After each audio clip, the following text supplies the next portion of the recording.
Hello and welcome to day 22 of our musical Advent calendar. Our carol today is While Shepherds Watched Their Flocks by Night.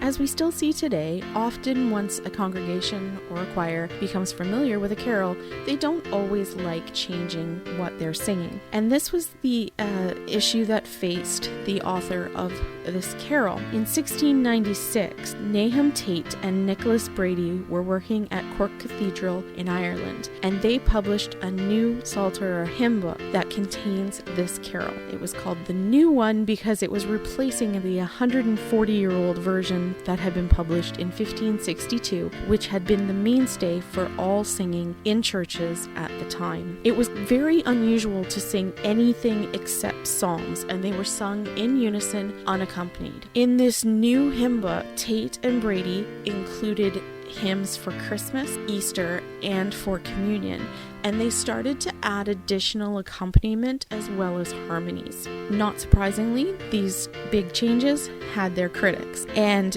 Nahum Tate actually wrote an essay in support of singing the Psalms in new ways to try to encourage more churches to take on this new version of the Psalm book. A supplement for this Psalm book, printed in 1700, was approved by the king at the time, King William III, to be the new official songbook for churches in England. The original 1696 printing did have a tune associated to the carol. However, the supplement in 1700 allowed that any tune that fit the meter could be used. The most common in the United Kingdom became the tune Winchester, now known as Old Winchester. This is the tune that's used in our hymn book. Interestingly enough, in the United States, a version that was associated with very distinguished musicians became even more popular and well known.